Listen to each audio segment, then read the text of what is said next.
भारत की भाषा देखने वाले सभी बहनों भाइयों को मेरा बहुत बहुत नमस्कार और आशा करता हूं कि आप बिल्कुल ठीक होंगे और स्वस्थ होंगे। दोस्तों, दुनिया भर की न्यूज़ खत्म हो जाए लेकिन पाकिस्तान की न्यूज़ खत्म होती ही नहीं है। कुछ न कुछ चक्करों में पड़े ही रहते हैं ये लोग। अब लेटेस्ट क्या है? ट्यूसडे को जो कश्मीर अफेयर्स के मिनिस्टर हैं मिस्टर अमीर मुकाम, वो एक रिजोल्यूशन लेके आए पाकिस्तान की पार्लियामेंट में कि पाकिस्तान यूएन को बाध्य करे कि जो जम्मू एंड कश्मीर पे यूएन रिजोल्यूशन है उसके मुताबिक इंडिया प्लेबिसाइट कराए। अब दोस्तों, ये रिजोल्यूशन इस वक्त क्यों आया और पाकिस्तान की आर्मी को इस वक्त ये रिजोल्यूशन लाने की क्या जरूरत पड़ी और इसका होगा क्या? ये जानने के पहले मैं आपसे रिक्वेस्ट करता हूं कि जिसने भी मेरा चैनल सब्सक्राइब नहीं किया है वो प्लीज मेरे चैनल को लाइक कीजिएगा, सब्सक्राइब कीजिएगा और बेल आइकन जरूर दबा दीजिएगा और ये वीडियो अपने फ्रेंड्स के साथ शेयर कीजिएगा, जिससे पता चले कि ये लोग कितने पानी में हैं। अब मैं बोलता हूं कि जो ये रिजोल्यूशन आया है उसमें कहते क्या है भाई लोग।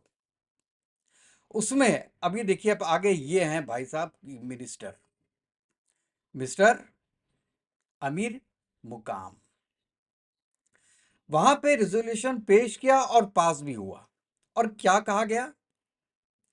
Calling on India to conduct a plebiscite in Jammu and Kashmir, reaffirming what is describes as a Kashmiri people's right for self determination under United Nations resolutions। अब दोस्तों, इनको ये बार बार यूएन रेजोल्यूशंस की बात करते हैं। उनको ये यूएन का रेजोल्यूशंस पता है क्या है? यूएन रेजोल्यूशंस में पहले ये था कि पहले पाकिस्तान अपनी पूरी आर्मी हटाएगा, केवल जम्मू कश्मीर से नहीं गिलगित बल्किस्तान से भी हटाएगा, और इंडिया एक साइजेबल अमाउंट की आर्मी रखेगा जो कि रिक्वायरमेंट होगी प्लेबिसाइट कराने के लिए। समझ में आ गई?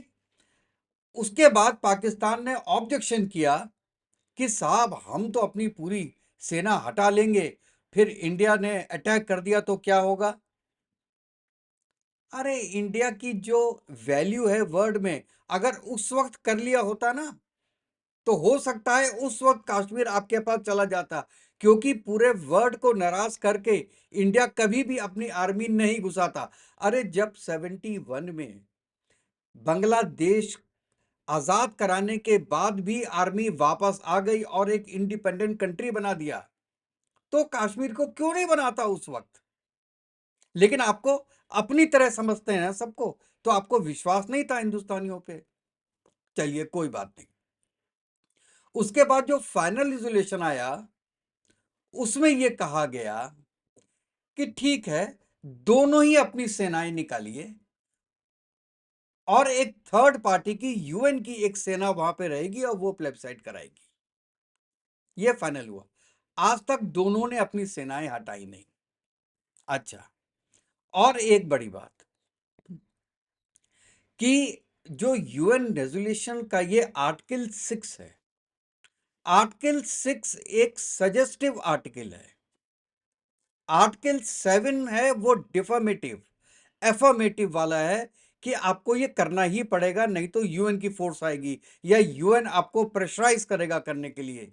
यहां पे क्या है कि दोनों पार्टीज मिलजुल के आपस में बैठे और ये एक सजेशन है यूएन का, और वो कब का अब खत्म हो चुका है। एक बात तो ये। अच्छा, दूसरी बड़ी बात दोस्तों, दूसरी सबसे बड़ी बात यह है कि यूएन रेजोल्यूशन बोलता क्या है? वो सेल्फ डिटर्मिनेशन तो बोलता है, लेकिन कश्मीर को इंडिपेंडेंट राज्य बनाने के लिए नहीं बोलता है। वो बोलता है कि या तो जम्मू कश्मीर पाकिस्तान में जाएगा या हिंदुस्तान में जाएगा। तो ये सेल्फ डिटर्मिनेशन कहां हुआ? कश्मीरी आज के दिन में, अगर मैं मानूं भी, तो वो चाहते हैं कि ना हम हिंदुस्तान के साथ रहें, ना हम पाकिस्तान के साथ रहें, हमारी एक इंडिपेंडेंट एक आइडेंटिटी होनी चाहिए। और भाइयों बहनों, आज के दिन अगर कश्मीर का ये रेजोल्यूशन पास हो जाता है, मैं कहता हूं, तो पूरा गिलगित बल्किस्तान, खैबर पख्तूनख्वा और पाकिस्तान का जम्मू कश्मीर और जो अस्काई चीन, जो चीन के पास है पोर्शन, वो भी तो आएगा इसमें। तीनों मिलके अगर एक कंट्री बन भी जाए तो आधा पाकिस्तान तो वैसे ही खत्म हो जाएगा। तो कौन सा रेजोल्यूशन है? और इसमें इसमें सबसे बड़ी बात यह है कि उसके साथ साथ, ये तो उन्होंने कहा ही, उसके साथ साथ वो बोलते हैं, आप ये देखिए लिखा हुआ है कि ये unwavering moral, political and diplomatic support कश्मीरियों को करते रहेंगे। भैया, तुमने ना मॉरल सपोर्ट किया आज तक, ना पॉलिटिकल सपोर्ट किया, और डिप्लोमेटिक सपोर्ट भी तुमने नहीं किया। मैं ये क्यों कह रहा हूं? मैं ये इसलिए कह रहा हूं कि पहले आदमी अपना घर देखता है, उसके बाद दूसरों की हेल्प करता है। प्लेन में कहते हैं ना कि पहले आप अपनी हेल्प कीजिए, बाद में पड़ोसी की हेल्प करना। जो ऑक्सीजन का मास्क आता है उसके लिए। पाकिस्तान ने अपना नहीं देखा, उसने मिलिट्रीली करने की कोशिश की जम्मू एंड कश्मीर में। अगर पॉलिटिकल करते तो हो सकता है कोई सॉल्यूशन निकल जाता। कई बार मीटिंग भी हुई, जनरल मुशर्रफ इंडिया में भी आए, तो आपने पॉलिटिकल नहीं किया। मॉरल सपोर्ट आपने क्या किया?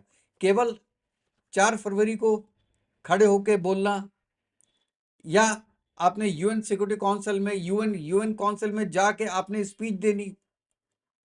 इसके सिवा आपने क्या किया है? इसको आप क्या कहते हैं? मॉरल सपोर्ट बोलते हैं। तो ना आपने मॉरल सपोर्ट किया, ना आपने पॉलिटिकल सपोर्ट किया, ना आपने डिप्लोमेटिक सपोर्ट किया। आपने केवल टेररिज्म के थ्रू सपोर्ट करने की कोशिश की।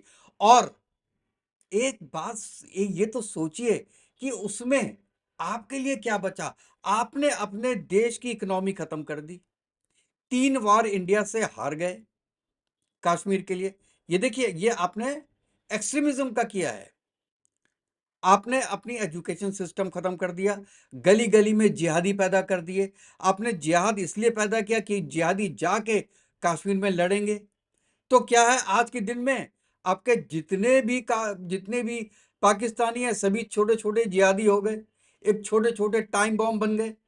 आपने अपनी नस्ल खराब कर दी भाई साहब, पूरी नस्ल आपने खराब कर दी। और जब नस्ल खराब हो जाती है तो वो ना किसी का, ना बिजनेस की रहती है, ना इकोनॉमी की रहती है, ना वहां पर कोई चीज रह पाती है, क्योंकि आपने एक ही तरह, एक ही माइंडसेट सबका बना दिया है। और जब एक नफरत का माइंडसेट बन जाता है एक बच्चे में, तो उसके बाद उसको पढ़ाई लिखाई से मतलब नहीं रहता। आप छोटे छोटे बच्चों से पूछिए पाकिस्तान में क्या बनोगे? मैं कश्मीर में जाके जिहाद करूंगा। तो आपने तो अपने को बर्बाद कर दिया, कश्मीर के लिए अपने को बर्बाद कर दिया। और ये ना शुक्रे कश्मीरी अब बोलते हैं कि पाकिस्तान ने तो हमारे लिए कुछ किया ही नहीं। अरे और क्या करेगा? अपने को धरातल में घुसा दिया पाकिस्तान ने, और तुम्हारे लिए क्या करेगा? वो जो करना था वो नहीं किया, पॉलिटिकल कुछ नहीं किया, मॉरली कुछ नहीं किया, और डिप्लोमेटिकली कुछ नहीं किया। जो किया, क्योंकि तुम आतंकवाद हो ना, आतंकवादी हो ना, तो तुम जिस चीज को देखते हो आतंक की निगाह से देखते हो। और आगे लिखते हैं, it strongly condemns India's revocation of article 370 which stripped Jammu and Kashmir of its special status in August 2019 and alleges ongoing वो तो human right violation in the region. ये ह्यूमन राइट वायलेशन तो इन्होंने रट लिया एक सेंटेंस। अच्छा भाई, ये जो आर्टिकल लगाया था 370, ये किसने लगाया था? ये लगाया किसने था? ये इंडिया ने लगाया था। इंडिया का इंटरनल मैटर है। और जब ये आर्टिकल 2019 में हटा था, तो आपके आर्मी चीफ जनरल बाजवा थे उस वक्त, उन्होंने ये बोला था कि आर्टिकल 370 का हमसे कोई मतलब ही नहीं है, क्योंकि वो इंडिया ने लगाया, इंडिया ने हटा लिया, उससे हमारा कोई मतलब नहीं है। अब सडनली आपने 370 को अपने से बढ़ के बना दिया कि जब तक 370 नहीं हटेगा हम इंडिया के साथ कोई बिजनेस नहीं करेंगे, ट्रेड नहीं करेंगे, कोई कल्चरल एक्सचेंज नहीं होगा। आप हर बात में अपने पे ही कुल्हाड़ी क्यों मारते हो भाई? अपना ही नुकसान क्यों करते हो? मुझे आज तक ये बात समझ में नहीं आई, आज तक ये बात समझ में नहीं आई कि पाकिस्तान केवल अपना नुकसान करता है, क्यों? अब यहां मैं आपको बताता हूं कि इसका रीजन क्या है। इसका रीजन यह है कि पाकिस्तान में आप देख रहे हैं जम्मू एंड कश्मीर के लोग भी उठ खड़े हुए हैं पाकिस्तान के अगेंस्ट में। वहां पे आटा मिल नहीं रहा साहब, लाइनों में लगा के आटा मिलता है, 1 घंटे गैस आती है, बिजली का पता नहीं, साफ पानी पीने को नहीं है। बेसिक नेसेसिटीज आपके ना कश्मीर में है, ना गिलगित बल्किस्तान में है, ना आपके खैबर पख्तूनख्वा में है। और वहां पे नई नई तहरीरें चल रही हैं। जो फजलुर रहमान है उनके अपोजिशन के लीडर, उन्होंने कहा है कि 7 स्टेट ऐसे हैं, सॉरी 7 जिले ऐसे हैं खैबर पख्तूनख्वा में, जो कि अलहदगी की तारीख कर रहे हैं, जो चाहते हैं पाकिस्तान से अलग हो जाएं। अरे पूरा पंजाब को छोड़ के पूरा पाकिस्तान चाहता है कि पाकिस्तान से अलग हो जाए। तो अब क्या है कि ये एक पॉलिसी है पाकिस्तान की आर्मी की, कि जब उनको देखा, सामने दिखाई देता है कि यार बड़ा गड़बड़ हो रहा है, हर तरफ से हमको प्रेशराइज कर रहा है, बीएलए वाले आके हमको मार रहे हैं, टीटीपी वाले आके हमको मार रहे हैं, हमारी आर्मी मर रही है, और पब्लिक का सपोर्ट नहीं है आर्मी को। तो जब पब्लिक का भी सपोर्ट नहीं है, उसके बाद आर्मी क्या करे? उनके पास केवल एक चीज रह जाती है कि कश्मीर का मुद्दा दोबारा उठाओ। एक्चुअली कश्मीर का मुद्दा कुछ था ही नहीं शुरू से। ये अपनी एग्जिस्टेंस के लिए पाकिस्तान आर्मी का एक चूरन है, जो वो पूरे अपने लोगों को बेचता है। सबको टाइम बॉम्ब बना दिया छोटा छोटा, केवल अपनी स्ट्रेंथ बढ़ाने के लिए और अपना वर्चस्व रखने के लिए ये काम किया। इसके बिना भी कर सकते थे। इंडिया की भी तो आर्मी बढ़ रही है, यूएसए को तो किसी का डर नहीं था, यूएसए की भी तो आर्मी बन रही है, लेकिन उन्होंने पैसे लगाए आरएनडी में, आरएनडी करके नई नई चीजें डेवलप की। वही अब इंडिया कर रहा है। आप ये काम करते तो आप ज्यादा आगे बढ़ जाते, आप कश्मीर के लिए ज्यादा अच्छा काम कर सकते थे। अगर आप अपने जम्मू, अपने कश्मीर को बहुत अच्छा बढ़ा देते, डेवलपमेंट कर देते जैसे इंडिया ने किया, तो हमको समझ में आता कि इंडिया के कश्मीर वाले आपसे मिलना चाहते हैं, कि वहां तो इतना डेवलपमेंट है, इंडिया ने डेवलप ही नहीं किया। अब अरे कोई बेवकूफ का बच्चा होगा जो आपके आजाद कश्मीर, जिसका आप सो कॉल्ड आजाद कश्मीर बोलते हो, हम उसको पाकिस्तान ऑक्युपाइड जम्मू एंड कश्मीर बोलते हैं, उसका एक आदमी भी कह दे कि हम पाकिस्तान के साथ रहना चाहते हैं, वो बेवकूफ होगा या पागल होगा इंडिया का डेवलपमेंट देख के। अरे उसको यहां पे फ्री में अगर राशन मिलेगा पूरे महीने भर का, जहां वहां पे उनकी पूरी सैलरी लग जाती है केवल घर का राशन इकट्ठा करने में, वो बेवकूफ है जो कहेगा नहीं हमको तो पाकिस्तान में रहना है, क्योंकि इंडिया में नमाज पढ़ने की फुर्सत नहीं है, हमको नमाज पढ़ा, हमको पढ़ने नहीं दी जाती। और ऐसा इंडिया में ऐसा होता नहीं है साहब।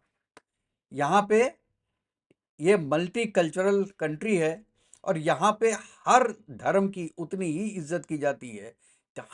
मैं पर्सनली, जितना मैं अपना हिंदू धर्म को मानता हूं, उतना ही मैं दूसरों की इज्जत करता हूं। जैसे एक मंदिर के सामने से मैं गुजरा तो मैंने हाथ जोड़ के नमस्ते की ना, वैसे ही अगर मैं किसी मस्जिद के सामने से भी गुजरूंगा तो हाथ जोड़ के नमस्ते करके जाऊंगा। क्यों? क्योंकि मैं जानता हूं उसके अंदर जो रहता है और जो मंदिर में रहता है, वो अल्टीमेटली है तो कहीं ऊपर एक ही। ऊपर 10 नहीं हो सकते। अगर ऊपर 10 होते तो आपस में लड़ते रहते। अल्टीमेटली ऊपर है तो एक ही, जो पूरे संसार को चला रहा है। उसको अलग अलग नाम दिया हुआ है हम लोगों ने यहां पर। तो मेरे लिए वो भी उतने ही पूज्य हैं जितना एक चर्च में जाके जो मुझे सुकून मिलता है, या आप किसी मस्जिद में जाके सुकून मिलता है, मंदिर में जाके सब जो हमको एक पॉलिटिक्स होती है, वो सब जगह सेम होनी चाहिए। और तभी आप एक मल्टी कल्चरल सोसाइटी में रह सकते हैं। अच्छा, आगे ये बोलते हैं कि इन्होंने क्रिटिसाइज किया है कि जो इंडिया स्टेटमेंट देता है regarding Azad Jammu and Kashmir and Gilgit Baltistan, calling them provocative and threat to regional stability. अब भाइयों एक बात बताओ, 1 साल 2 साल पहले कभी इंडिया ने आजाद जम्मू एंड कश्मीर का नाम लिया था? अरे नहीं चाहिए हमको, चाहे गवर्नमेंट कुछ भी बोले। अगर आज भी मैं चैलेंज करता हूं कि आप थाली में रख के, प्लेट में रख के आप आजाद जम्मू एंड कश्मीर इंडिया को देंगे ना, तो इंडिया मना कर देगा। 1 करोड़ छोटे छोटे टाइम बॉम्ब लेके मरना है हिंदुस्तान को, छोटी सी जगह लेके? नहीं लेगा इंडिया। इंडिया केवल ये काम इसलिए बोलता है जिससे कि तुम जलो, क्योंकि तुमने 78 साल से यही बोलते आ रहे हो ना, बार बार बार बार बार बार रिपीट करते हो, तो इंडिया ने भी रिपीट करना शुरू कर दिया। चल भाई, क्योंकि महाराजा हरि सिंह ने तो जो डॉक्यूमेंट साइन किया था वो इंडिया को दे दिया था, उसमें वो भी जम्मू एंड कश्मीर में, उसमें स्काई चिन्ह भी है। तुमने किसके कहने पे स्काई चिन्ह दे दिया? चाइना को। तो अब इंडिया ने भी बोलना शुरू कर दिया, ठीक है भैया, तुमको ये लेना है तो हमको वो लेना है। ये टिट फॉर टैट वाला है। और आपकी अक्ल नहीं है ये, कि अभी तक इंडिया नहीं बोलता था, अभी क्यों बोलना शुरू किया है? इसका क्या रीजन है?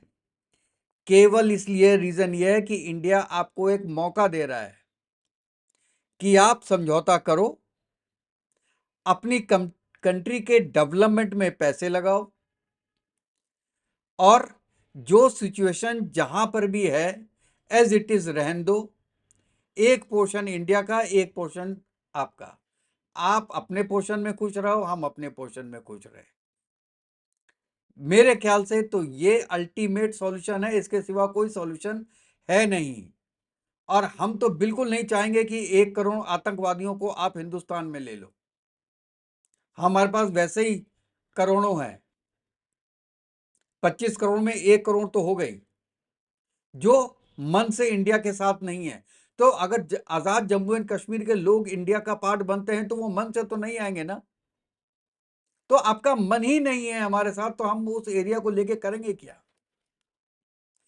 और गिलगिट बल्किस्तान तो एक दिन आएगा ही आएगा, इंडिया में नहीं, अलग कंट्री बनेगा। और वो खुद बनेगा, इंडिया नहीं बनाएगा कुछ भी। इंडिया नहीं बनाने वाला, वो आप खुद ही बनवा रहे हो सब भाइयों। पूरे बलूचिस्तान अलग बनेगा, वो आप ही बना रहे हो। इसमें इंडिया को करने की कोई जरूरत नहीं है, इंडिया कभी भी नहीं करेगा, लेकिन ये आप खुद करेंगे। और जो कह रहे हैं, जो आर्टिकल 370 के बारे में, इंडियन कॉन्स्टिट्यूशन के बारे में, कि आपने जम्मू एंड कश्मीर की स्पेशल ऑटोनॉमी खत्म कर दी। अरे भाई, हमने दी थी, हमने खत्म कर दी, इसमें आपका क्या? आप कहां इन्वॉल्व हो? मैं तो लास्ट में ये कहना चाहता हूं कि इस तरह की छोटी और ऊंची हरकतें करना बंद कर दो। अपने डेवलपमेंट में पैसे लगाओ, एजुकेशन में पैसे लगाओ। एक चीज आप सोच के देखो, सोच के देखो, केवल सोच के देखो। अगर इंडिया और पाकिस्तान के बीच में टेंशन नहीं होता, पहले दिन से आप कहते कि ठीक है, जो एरिया मेरे पास आ गया वो मेरा है, जो तुम्हारे पास आ गया तुम्हारा, खत्म हो गया। तो उस वक्त पहले भी ऐसा ही होता था कि इंडिया से लोग साइकिल से पाकिस्तान चले जाते थे और मैच देख के वापस आते थे। पाकिस्तान के लोग अमृतसर तक आते थे साइकिल से और फिर वापस जाते थे। अगर वो कंटिन्यू करता तो आप ये सोच सकते हो, वहां पे इंडिया अपने इंडियन इंस्टीट्यूट ऑफ टेक्नोलॉजी खोल देता, इंडियन स्कूल ऑफ माइंड, ये आपका मैनेजमेंट खोलता वहां पे। बड़ी बड़ी कंपनी टाटा, बिरला, रिलायंस ये अपने ऑफिसेस खोलते और अब वहां वहां पे ये रिलायंस अपना डीलिंग करता। टाटा कंसल्टेंसी वहां पे भी होती। आपके बच्चे कहां से कहां होते, आप एट पार होते हिंदुस्तान के। लेकिन आपने चूज क्या किया?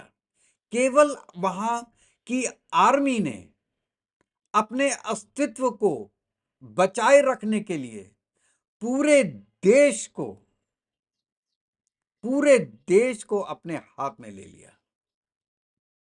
और ये बात तो बिल्कुल सही है कि पाकिस्तान की आर्मी के पास एक देश है और हिंदुस्तान के देश में एक आर्मी है। ये बात ऐसे ही नहीं बोली जाती, ये बात बिल्कुल सच है।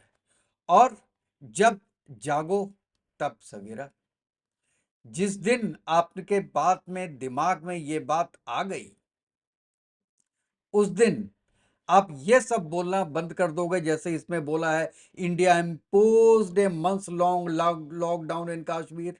अरे वो कश्मीर के लोगों को बचाने के लिए लॉकडाउन किया था, with internet blackouts, curfews, mass detention, political leaders, activist. ये करना पड़ा जब 370 हटाया था और वो तो केवल 3 महीने रहा था। तुम्हारे यहां तो आज तक लॉकडाउन है, आज तक वहां पे इंटरनेट नहीं है, आज तक वहां पे कर्फ्यू लग रहा है, आज तक वहां पे मास डिटेंशन हो रही है। मास डिटेंशन हो तो वहां पे तो आदमियों का पता नहीं चलता, गायब हो जाते हैं, मरे कि जिंदा है आज तक लोगों को पता नहीं। वहां पे तो आज सालों साल से हो रहा है। क्या ये दुनिया देख नहीं रही है?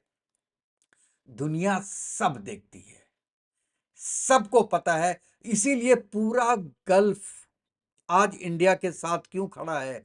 क्योंकि उनको असलियत पता है। तुम तुम्हारी औकात क्या है ये उनको पता चल गई है आज तक।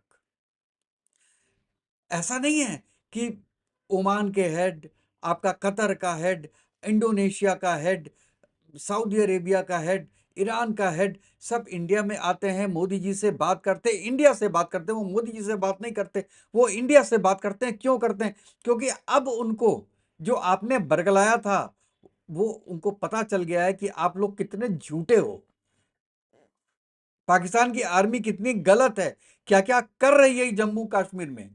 जम्मू कश्मीर में जो इतना लेट डेवलपमेंट हुआ है वो केवल पाकिस्तान आर्मी के चक्कर में हुआ। अब उनको समझ में आ गया है कि आपकी नीति क्या है। आपकी गवर्नमेंट अगर कुछ ठीक करना चाहती है, विद इंडिया अपने रिलेशंस ठीक करना चाहती है, तो आर्मी उसको करने नहीं देती है। नवाज शरीफ सबसे बड़ा एग्जाम्पल है। मोदी का जो यार है, गद्दार है, गद्दार है। जिसने भी पाकिस्तान का भला करना चाहा उसको गद्दारी का आपने सर्टिफिकेट दे दिया, या तो उसको मरवा दिया या उसको जेल में डाल दिया। अब पूरे वर्ल्ड को समझ में आ रहा है कि आप जो पूरे वर्ल्ड का माइग्रेन बोले जाते हो वो क्यों बोले जाते हो। Pakistan is the migraine of the world. ये मैं नहीं बोल रहा हूं, ये यूएस के प्रेसिडेंट ने बोला है। और उसने जो बोला है और भी तो बोला है उसने, रेडिकल इस्लामिस्ट आतंकवाद। वो क्यों बोला है? क्योंकि आप उसके मेन धुरा हो। धुरा समझते हैं ना आप? पिलर। आप पिलर हो उस चीज के। बाकी सब मुस्लिम कंट्रीज दूर जा रही हैं इस चीज से। केवल आप और एक आध कंट्री और आपके आसपास में वो अभी पुराने चक्करों में लगे हुए हैं। और मुझे ये लग रहा है कि अगर आपने इसको परसिस्ट किया तो वो दिन दूर नहीं है जो इंडिया तो आपको मारेगा मारेगा, वो अलग बात है। आप खुद मर जाओगे, खुद बॉर्डर तोड़ तोड़ के इंडिया में घुसोगे। क्योंकि जब वहां पे खाने को नहीं होगा, भूखमरी नहीं होगी, भूखमरी होगी, तो क्या करेगा आदमी? उसको 2 वक्त का खाना तो खाना ही है ना, उसको जहां से मिलेगा वहां से खाएगा। और ये आपके लिए बहुत नजदीक होने वाला है। और क्यों मैं बोल रहा हूं, आपके पास जितना भी कोई पैसा दे दे, मैं कहता हूं ना कि अगर आप एक सब्जी बना रहे हो और उसमें मसाले वसाले जितने अच्छे डाल लो, लेकिन अगर सब्जी ही सड़ी हुई है, आलू भी सड़ा हुआ है उसका, जो बेसिकली आपका मेन चीज है वो ही सड़ी हुई है, जो आपका मैन पावर है वो ही सड़ा हुआ है, वो ही उसकी जो है वो स्किलफुल नहीं है। एक ही माइंड, एक ही तरीके का माइंड उनका डेवलप हुआ हुआ है। वो डेवलप कैसे कर सकता है? कोई बेवकूफ है जो बाहर की कंपनी आपके यहाँ पास जाके कुछ काम करेगी? कोई ऑफिस खोलेगी, कोई प्रोडक्शन यूनिट खोलेगी? वहां पे तो कहीं आपने जो है किसी बंदे ने कुछ बोल दिया, आपने ब्lasphemy का उस पे इल्जाम लगाया, उसको मार दिया, ठोक दिया। आप सोचते हैं कि एक श्रीलंकन को मार के चलो एक ही तो केस हुआ, उस केस के चक्कर में कितनी कंपनियां होंगी जो वहां पे नहीं आएंगी? सबको अपनी जान की प्यारी होती है कि आज आपने उसके साथ किया, श्रीलंकन के साथ किया, कल को हमारे साथ हो सकता है। आपको इतनी छोटी सी बात समझ में नहीं आ रही है। और अगर आपको आगे बढ़ना है तो इससे आपको आगे निकलना होगा। तो दोस्तों, आज का वीडियो यहीं समाप्त होता है और आशा करता हूं कि आपको ये वीडियो अच्छा लगा होगा। और अगर आपको अच्छा लगे हो तो प्लीज़ मेरे चैनल को लाइक कीजिएगा, सब्सक्राइब कीजिएगा और बेल आइकन ज़रूर दबाइएगा। दोस्तों, थैंक यू वेरी मच। फिर नेक्स्ट वीडियो में मिलते हैं, तब तक के लिए जय हिंद, जय भारत, वंदे मातरम।